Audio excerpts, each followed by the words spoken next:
Hello বন্ধুরা, তো আজকে টেলিপাড়ার নতুন কিছু তথ্য নিয়ে আমি আবার চলে এসেছি তোমাদের সাথে শেয়ার করার জন্য।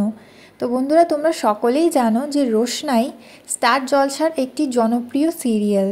তো এই সিরিয়ালের লিড কাস্টে রয়েছে অনুষ্কা গোস্বামী এবং শন ব্যানার্জি। টেলিপাড়ার কিছু তথ্য অনুযায়ী এবং সোশ্যাল মিডিয়ার পোস্টের মাধ্যমে জানা যাচ্ছে যে অনুষ্কা গোস্বামী খুব শীঘ্রই রোশনাই সিরিয়াল ছেড়ে দিতে চলেছেন। ছেড়ে দেওয়ার কারণ হিসেবে তিনি সংবাদ মাধ্যমে কিছুই জানাননি, শুধু এটুকুই বলেছেন যে তিনি অসুস্থতার কারণে এই সিরিয়ালটি ছেড়ে দিচ্ছেন। রোশনাই সিরিয়ালে শন এবং অনুষ্কারই জুটিটি দর্শকের মধ্যে বেশ পছন্দের হয়ে উঠেছিল। রোশনাই চরিত্রে অনুষ্কার পরিবর্তে কাকে আনা হবে সেটা এখনও অবধি জানা যায়নি, তবে সংবাদ মাধ্যম এবং টেলিপাড়ার কিছু তথ্য অনুযায়ী জানা যাচ্ছে যে তিয়াশা রায় অনুষ্কার পরিবর্তে রোশনাই চরিত্রে আসতে পারে।